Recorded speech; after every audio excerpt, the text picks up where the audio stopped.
world that offers the best of pleasures and delights. The most widely prescribed medications are antidepressants, sleeping pills, and tranquilizers. Is it possible to live with joy in today's world? Is it possible to sustain a sense of inner strength and commitment? Rabbi Dr. Abraham J. Twerski discusses the challenge and what you can do about it. There are basic essentials and other things that are important, but that there's a hierarchy of what must come first. For example, when I went to work in the emergency room, I was told, if they bring in an accident victim, don't start the intravenous, don't start the antibiotics, don't start the cortisone, make sure that he's breathing. Right? Make sure that there's an airway and the air is getting in. Right? And after you've established an airway, then you can do all other things that you think may be helpful. But first establish an airway. I think we have to realize that as human beings, and particularly as Jews, that our airway is our connection to Hashem. Right? And that if we have a connection to Hashem, then it's possible to deal with all the other things. Right? But if we don't establish our connection to Hashem, right, it's like giving the person an intravenous and antibiotics and everything, and he's not breathing, right? And if he's not breathing, he's going to die, right? So the first thing we have to do is strengthen our relationship to Hashem. Now,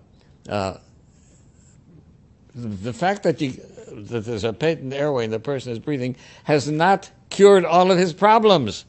And you're going to have to attend to them sooner or later, right? But first things first.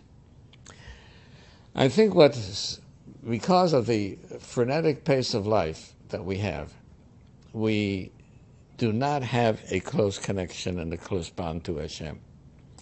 And anything that can enable us to establish a close bond to Hashem is giving us an airway, right?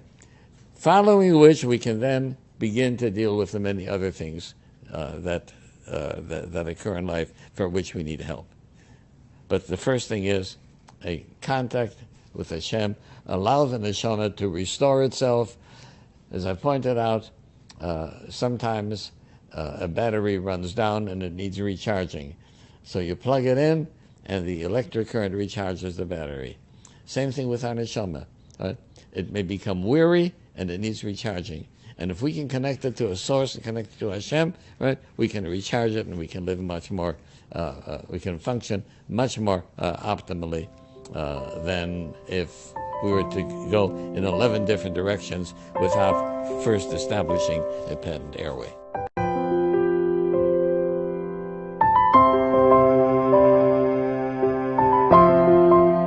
I've spent my career mostly as a psychiatrist, dealing with people who have problems. In one way or another, they're frustrated, they're unhappy, and they're looking for solutions to their distress, to their discomfort, to their unhappiness. We live in an era where I think there's been a great deal of misunderstanding.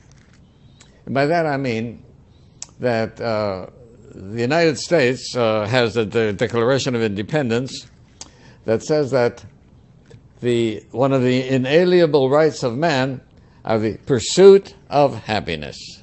Okay. I think that there's some problems with that phrase. First of all, in today's generation, people think not of pursuit of happiness, but pursuit of pleasure, as though pleasure equals happiness. Okay. And that's a basic fallacy, but that is what many people believe. And that is what the media will have you believe, and that's what the television will have you believe, that pleasure is happiness. There's a second fallacy, and that is in the concept of pursuit of happiness. Pursuit means happiness is out there someplace, right? And if you pursue it, you'll catch it, right? Which means looking for happiness outside of yourself. And that's another fallacy, that happiness is not outside of myself, happiness is within me. There's a wonderful statement from Reb Shamshel Hirsch. Reb Shamshel Hirsch believed that if two Lashon Kodesh words are similar, then they must have some sort of content similarity as well. And he points out that the word someach, which is happy, and tzomeach, which is growth, are almost identical. Therefore, he says that true happiness, true simcha, is personal growth. Now, we stop growing at the age of 18, 19. Our physical growth stops. In fact, at a little later age, we begin deteriorating a little bit. But the true growth is our spiritual growth. And spiritual growth can continue forever.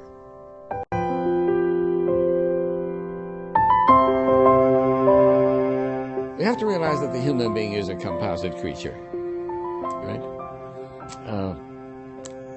He comes into the world with an animal body, with all the instincts that an animal has, but he also has a neshama that Hashem gave him, and the neshama is part of Hashem himself. As the Pasuk says, that Hashem breathed a breath of life into man. Now, if someone exhales, he exhales something from within himself. And that since Hashem breathed a breath of life, that means that Hashem instilled part of himself within us. Right? So when we come into the world, we are composite creatures. We have an animal body with all the desires that animals have, but we also have a neshama which animals do not have, and this is part of Hashem himself that enables us to become master of the animal body and to use the animal body in order to fulfill the mitzvahs, because the neshama, as great and as beautiful as it is, right, the neshama cannot do anything. Right? The neshama cannot give tzedakah, and the neshama cannot blow shofar. Right? So we need the body as a vehicle through which the neshama is going to express itself. And in Iyov, there's a very uncomplimentary statement which says that we come into the world as wild mules, right? And from this wild mule, we are supposed to transform it into a creature, something near to a malach. Now, we're not supposed to become malachim, right? Because we do have a physical body, and Hashem has many malachim, and He could have made more, right? So He made us as humans, and He wants us to develop a spiritual being. Now the question is, and what is that spiritual being, right? It's a non-animal kind of thing.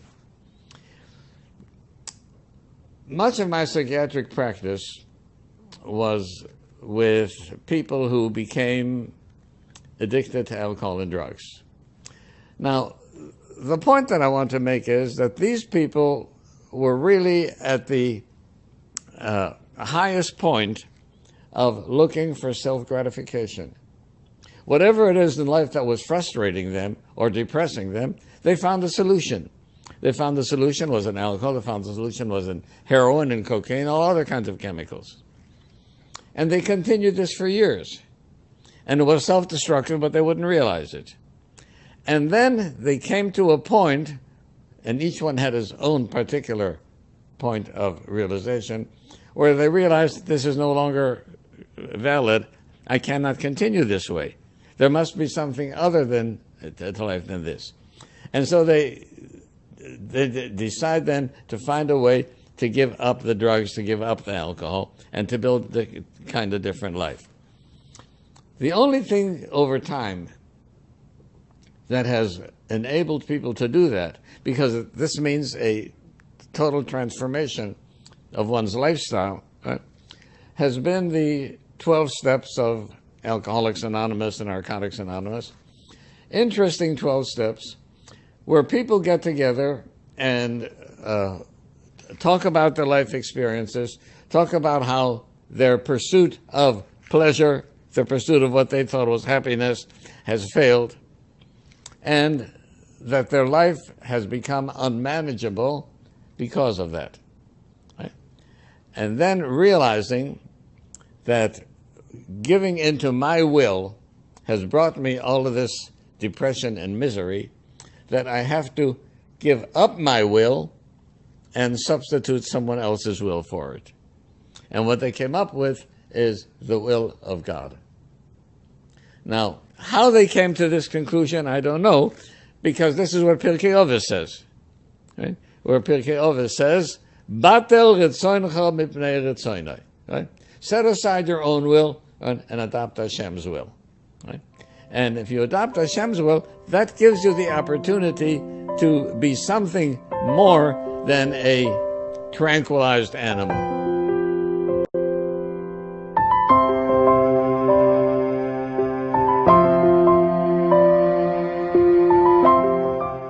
People have asked me, look, since there is so much frustration and depression, and if we only realize that the most common medication that is dispensed all around the country are antidepressants and tranquilizers and sleeping pills.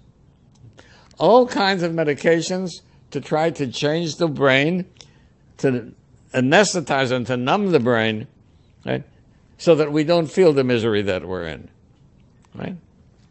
And so some people have said, well, why don't we have a 12-step program, something like it, not for addiction, but a 12-step program for overcoming the frustrations of life and getting a better handle on what we want, what we should be doing with our lives, and hopefully, in that way, finding our happiness.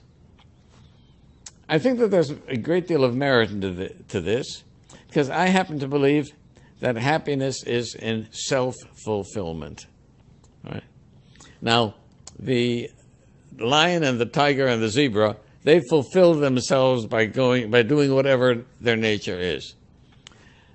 Inasmuch as we are not animals, and we believe as Jews that we have a divine neshama, right? And the neshama was given to us by Hashem. It's a spiritual soul. It's part of Hashem himself. And we have to fulfill ourselves and fulfill the needs of the neshama. And if we're going to frustrate the needs of the neshama, then I feel we're having a deficiency which is going to lead us to misery. Now, we know that if a person has an iron deficiency, they're going to develop certain symptoms of illness. If they have a vitamin C deficiency, vitamin D deficiency, they're going to, because the body needs this, right? Well, the neshama needs nutrients as well. And if we don't provide the neshama with its nutrients, then we're going to have a spirituality deficiency, right? And we're going to have symptoms. Now, the symptoms of the spirituality deficiency is feeling of alienation, feeling of not belonging, feeling of boredom, feeling of not accomplishing, a feeling of worthlessness. And all of these are the result because we are not fulfilling ourselves, fulfilling our neshamas. So if we could develop a 12-step program that works for overcoming the problems of the spirituality deficiency, we could help people overcome their feelings of depression and feelings of frustration with life, right?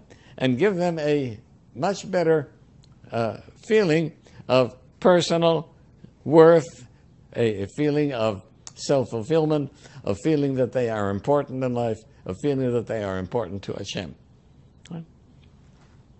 But in order to do that, we have to begin to look away a little bit from what we think are our needs, and it's best expressed by the case of a chassid who came to the Alter Rebbe, and he gave the Alter Rebbe a list of all the kinds of things that he's missing and that he needs. And the Alter Rebbe looked at the zettel and he said, "Seems to me that you've paid a great deal of attention to your needs. How much attention have you given to why are you needed?" Okay? And the chassid was electrified because for the first time it hit him, I am needed. I'm not an accident in the world. Right? Hashem put me here because I have a purpose and I am needed for something. Now, what is it that I am needed for? Right? So we spend our lives thinking about what we need. And in modern days, the media and the television tells us about all kinds of things that we need. But nobody thinks about, and why am I needed? What's my purpose in the world? Right? And so we have, Baruch Hashem, Sforim, the Tanya, Mesilas Yeshorim, Sforim that tell us about why we are needed, that we are not an accident that happened, right? And that our creation was for a purpose, and we are here to serve a purpose. And when we serve that purpose, that is our self-fulfillment. So the idea came up. It's wonderful to read a Mussar Sefer, but you walk away from a Mussar Sefer with perhaps some good ideas, but you don't implement them. Now, there's a difference, for example, in tefillah. The tefillah of a yochid is very fine, but it doesn't compare to a tefillah b'tzibur, right? That there's the power of a tzibur that a yochid does not have. So the idea of taking the concepts of Torah as it's seen in Chassidus and in Mussar, and having a tzibur work with them. Just like the addicts get together, the alcoholics get together, and they share their ideas and they share their experiences, and they open themselves up, and everybody is willing to contribute and to share. Why don't we do that with Chassidus and Mussar? Right. So let's have a program, 12-step program, 15-step program, 30-step program. Right? Now it so happens, we'll say it's a coincidence, but one of the things that we say in Alcoholics Anonymous is there are no coincidences. Coincidences are miracles where Hashem preferred to remain anonymous. Right? There are no coincidences. So it so happens that the Lubavitcher Rebbe came up with 12 principles, 12 psukim, which he felt were essential for guidelines in developing a healthy Torah Jewish life. And it's not only the observance of mitzvahs. The observance of mitzvahs sometimes can be exterior.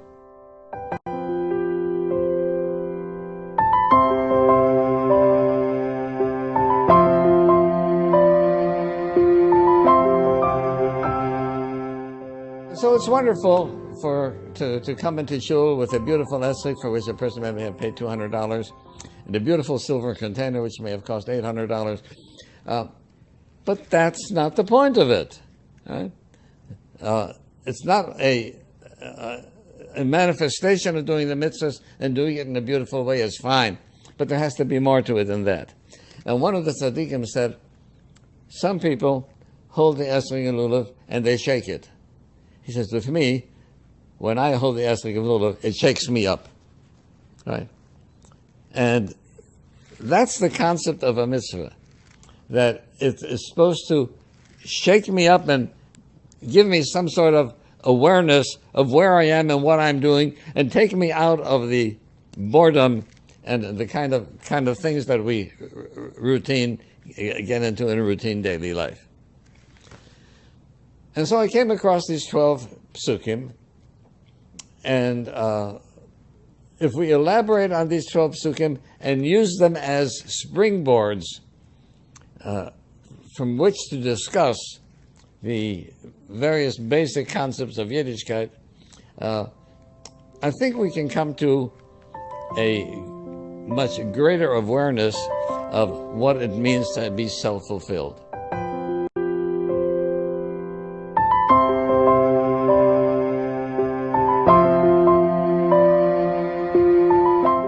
So the idea of bringing groups together and discussing these 12 steps and hearing everybody's interpretation of them, let alone the interpretation that we find from this forum, but how we see this, right, gives a vivacity and a newness and a freshness to it, where we can actually fulfill the mitzvah of B'chol Yom Yom Chadoshim. That Torah is not an ancient thing, but it can be fresh and new every day. The Shemoneh Esrei that I said today can be different than the Shemoneh Esrei that I said yesterday. And I think that if we do this, we can develop a freshness that takes the boredom out of life and gives a feeling of freshness and curiosity to learn more and more. And I think that this goes back to what Rabbi Twerski said, that simcha is sameach, is growth. The Maggid, the Mezritcher Maggid, had said that there are some things that we should learn from an infant. Right? He says an infant is always happy. It's always smiling. Right? We should learn that, to always be happy. An infant is always active, never idle. Right? It's very interesting. Children, little children, you can't get them to go to sleep at night. Why?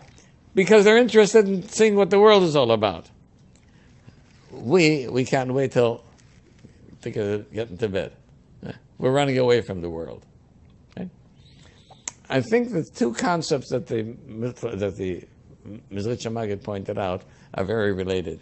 The infant is happy because he's constantly learning, constantly curious, looking about the world. He'll crawl over things to find, right? Constantly learning. We've lost our curiosity. But if we take this infinite wisdom of Torah and are curious, what else is there in it, right? And learn more about it, right? Then I think we can develop the kind of happiness that comes from learning something new. Right? And this is a total different happiness than eating an ice cream sundae. Right? Ice cream sundaes are delicious, fine, that satisfies the animal within us. Right? And satisfying the animal within us to the degree that we need to survive is important.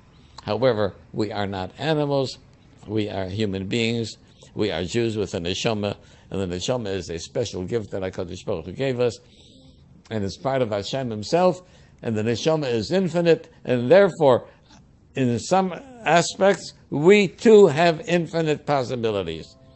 Right? And in order to self-fulfill, we have to work toward developing and fulfilling those infinite possibilities.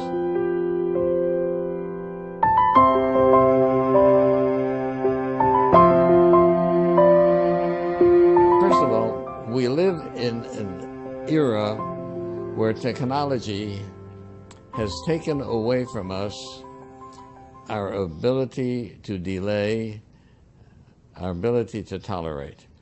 We want things instantly. Okay? Just go to your pantry and look as to how many instant products you have. Instant this and instant that. And then go open the freezer and think, how many things do you have there that are ready for the pot? Now, this was not in my childhood. There were no instant things. Right? You had to take everything and make it, essentially fashion it and create it. Today we have instant things. Right? Communication. Used to take 6 weeks to go from America to Israel.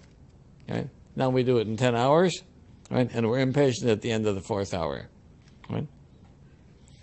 Fax machines, email, everything has happened with technology to make things available instantly. And so when we want something, we want it instantly. Right? So I don't feel good, I want an instant cure. Right? My child is not behaving well, I want somebody to go and fix him and fix it quickly. Right? So there's two things that we have to remember. First of all, there are things that can be done instantly, but there are things that there is no other way other than it's going to take time. Right? And we have to have patience.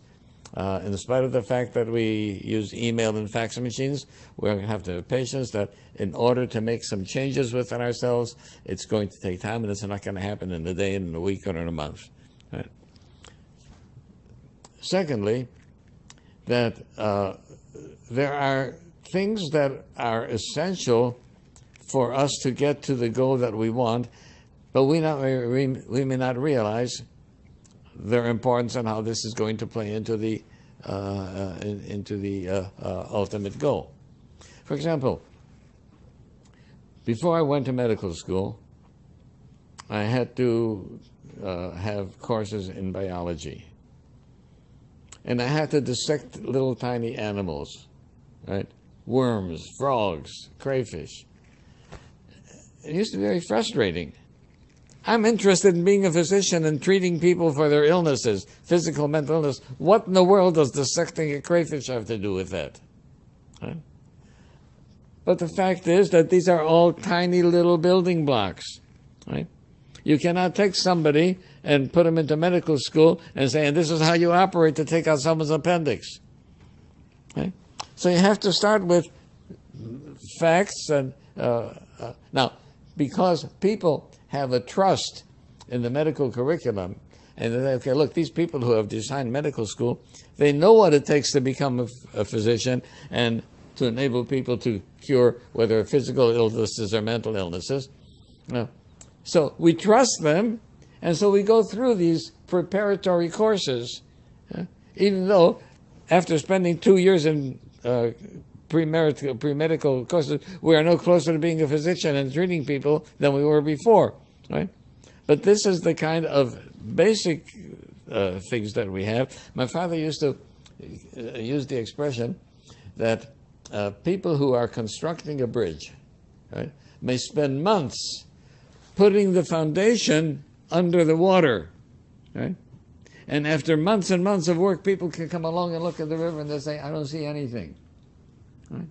No, the foundation is there. It's only later when the superstructure will be built, but it can't be built without the foundation. And we have to realize that in Torah life and spiritual life, that we have to have the foundations.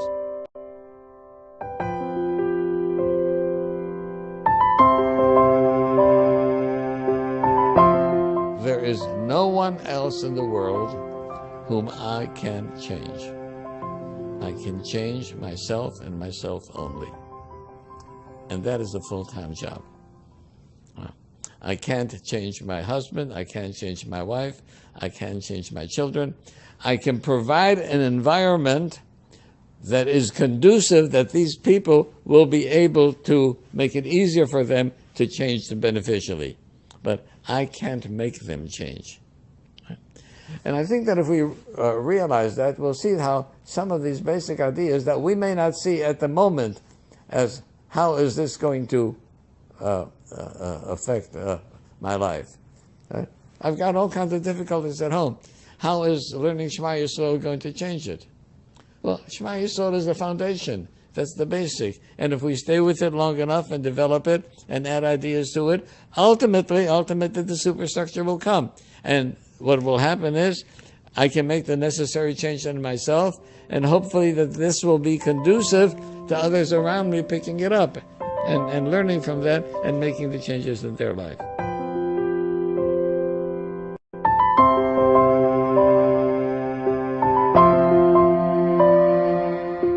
In medicine, we know that there are certain diseases that are deficiency diseases because the body needs certain nutrients, and if it doesn't have the nutrients, it'll develop symptoms. So, for example, if a person does not have enough vitamin D, he may have brittle bones. Okay. If a person does not have enough iron in the system, he can develop an iron deficiency anemia, right?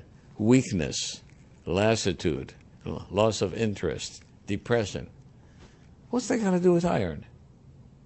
Right? But iron is one of the nutrients that the body must have in order to function properly. And if it doesn't function properly, there's not enough blood cells, and it causes a weakness and depression and causes an emotional condition. So iron deficiency, one of the symptoms of iron deficiency is an emotional depression. So what's iron got to do with emotions? Right? It's a body nutrient. Now, we said that we are comprised of two units, the goof and the neshama, the body and the soul, right? And we should understand that just as the body has nutrients, the neshama has the nutrients also. And if you're going to deprive the neshama of its nutrients, right, it will have a deficiency syndrome, right? And depriving the neshama of its proper nutrients can give you depression and lassitude and all of the other emotional distressful symptoms as a result of the fact that the neshama is not receiving its proper mezonos.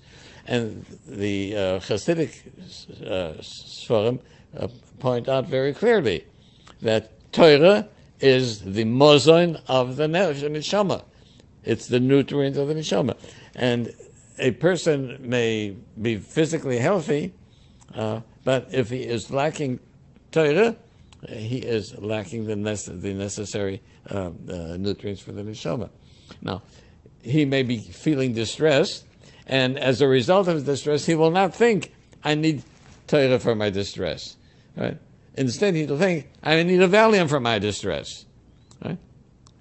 Or another person will run to alcohol, another person does, another person will run to the casino, looking for ways to get rid of the emotional distress. Without the realization, the emotional distress may be because the neshama is missing its nutrients.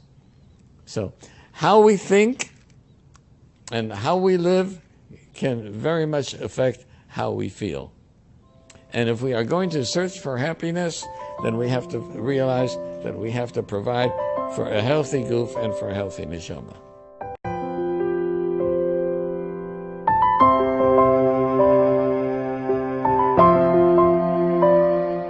A logical question that might be asked is, okay, all of this is fine, and we can learn more, we can grow spiritually, but I have some very practical problems. Right? We've got a problem with some of my children. Right? We've got a problem with my relationship with my husband. We've got a problem because my husband just lost his job, and we're struggling to keep bread on the table.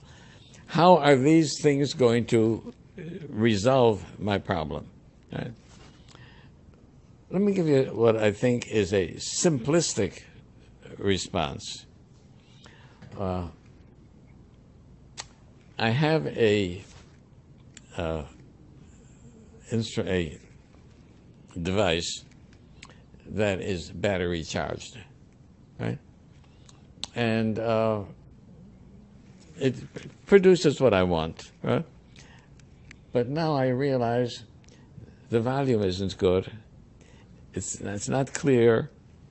I don't hear things clearly. And I look at it and I say, oh, the charge is very low, right? So what do? I plug it in to get recharged, right? You see, sometimes the charge that we have in our neshama is low, right? And if we can connect and plug it in and connect ourselves to the source, right, we recharge the battery and we get energy that we didn't have before, right? So we can't say that there are not going to be vicissitudes in life. There's all kinds of things that happen. But how we bear them and how we react to them depends on how much energy we have, right? And if we can connect more directly to the source of all energy, to Hashem, right, that gives us the ability to be able to withstand the kinds of things that happen in life. I found that how we react to things can be constructive or destructive, right? I've got a problem with one of my kids, right? The child is not behaving right. I come home from work, it's been a very difficult day at work, I'm drained, I'm irritable, right? And I come in and the child does not act the way I want to. How do I react to him? Right? I can react to him very destructively, not so much because what he's doing is so destructive, right? But because it's so much more magnified because I'm at a low point in my energy. Right? The same thing that the child does when I am rested and relaxed and have whatever is peace of mind, I react totally differently. So we may not be able to change the circumstances of the world or the circumstances that happen to us, but how we react to them depends on how much energy we have. It's also true that depending on our perception and how much energy we have, and whether we look at the world positively or negatively, can determine the amount of change that we will make. It's been proven again and again what happened in this last recession, that people who lost their jobs and panicked, some of them did some very foolish things, right? On the other hand, those who were able to keep themselves straight and not panic were able to look for other opportunities and were able to make constructive changes and eventually restore themselves to a much better footing. Now, the circumstances were the same, but how you approach them can determine whether it's going to be success or failure. And this is true even in human relationships. How I react to another person depends on where I'm coming from. And if I come from a feeling of strength, of emunah and betochen and Hashem, and knowing that nothing truly bad can happen to me. Yes, there can be some very distressing things, right? But ultimately I have betochen and Hashem that can give me a totally different perspective on how I react to any given situation. And I may react to it much more positively than if without betochen and without emunah I would panic, right? So even though coming to a session and discussing certain aspects of Torah is not a quick fix, right? But ultimately it can give you the kind of energy and perspective which will enable you to adapt to life situations much better.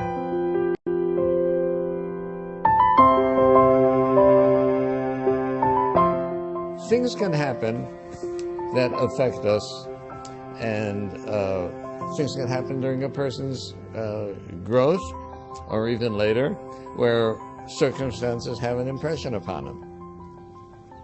But we have to realize that we say in the morning tefillah, "Alakai neshama shenasata bi tahora hi." The neshama is pure and remains pure. And there is no way that a neshama can be defiled.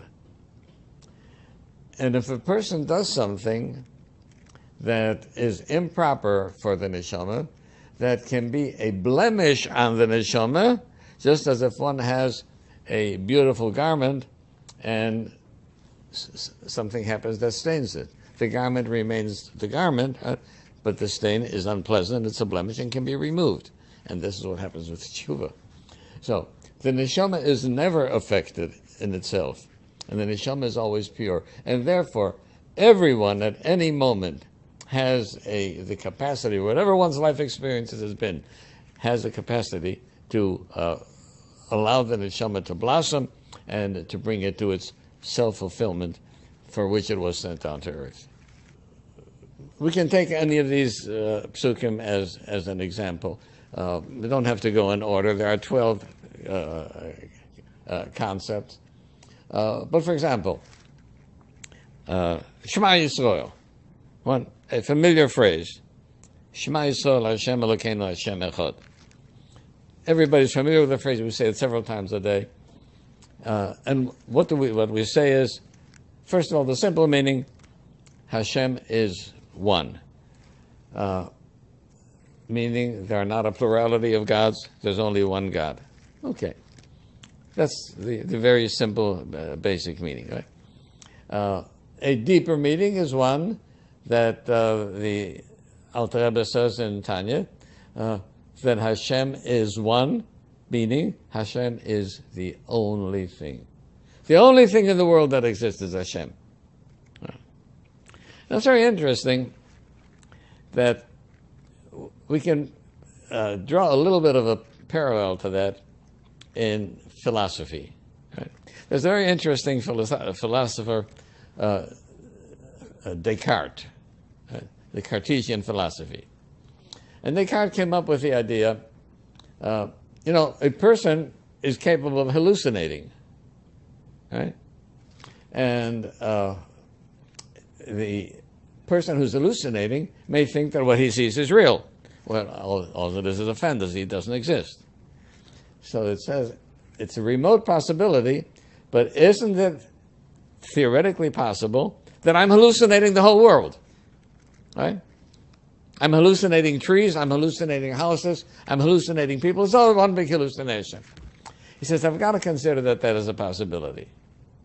However, one thing is certain.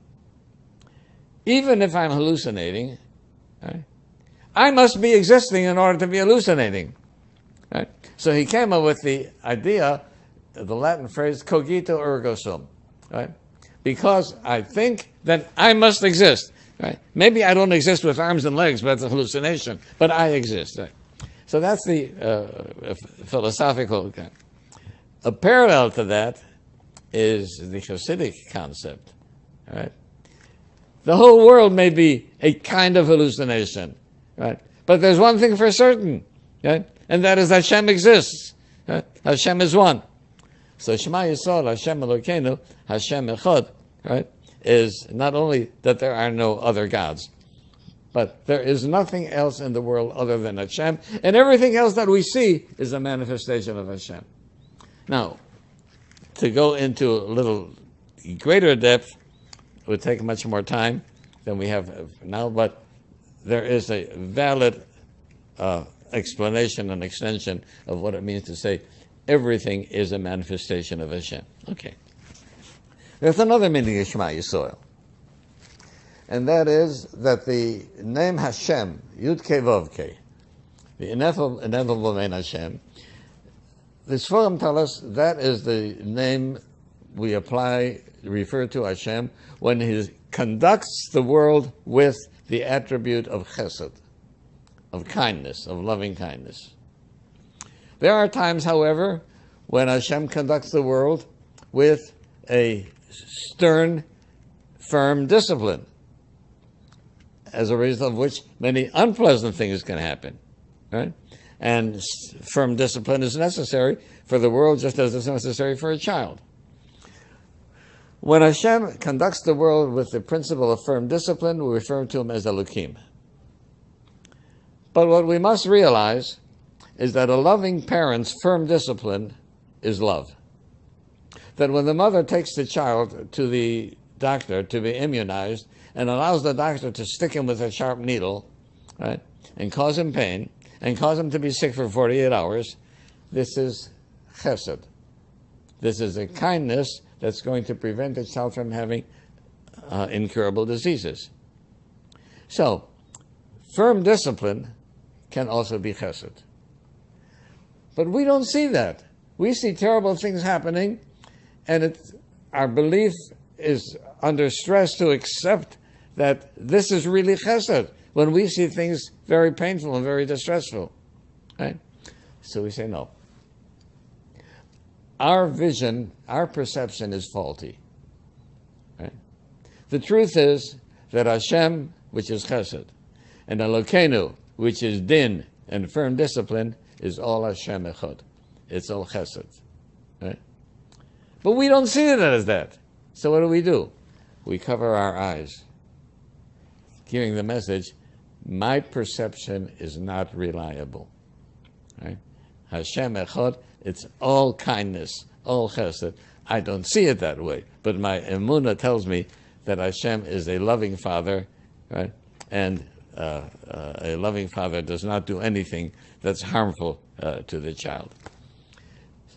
Now, if we elaborate on Shema Yisrael, and we really understand it, that can give us a total different perception on the kinds of things that happen to us in daily life. And many things that happen we think are unpleasant. Right? And if we can realize, no, those things that we think are unpleasant is like the immunization for the child, but it has a greater good which we cannot see. Now, the infant who's 3 months old cannot understand the greater good in immunization. All he feels is the pain. Right? because the infant's mind is so far distant from the mind of the parent. Where our minds are so much distant from the mind of Hashem, right? That we've got to realize that it's even more difficult for us to understand Hashem than it is for the infant to understand the mother. Right? But this is where our emunah comes in. And basically, it all comes down to the one principle that the Talmud says, that the 613 mitzvahs can all be eventually brought down to one principle of tzaddik b'emunos yichya. That if we have a true emunah, a true belief in Hashem, then we can live the 613 mitzvahs and fulfill them properly and gather have the self-fulfillment. Now, there are so many different ways in which to approach this, and it cannot be done in one session. But if we could arrange sessions of a number of people, 10, 15, 20, 30, you have to limit it somewhat so it shouldn't become like an audience, right? But a manageable group where we take these concepts and these 12 concepts that the Rebbe happened to mention, right? And expand them and analyze them just as we did with Shema Yisrael. And nowhere did we exhaust Shema Yisrael, right? And we could go on with Shema Yisrael for weeks, right? That this gives us can give us a totally different perspective of life than we get from our average daily life and whatever we do, whether it's in our managing the household or working or whatever else we're doing, which distracts us from the real essence of life.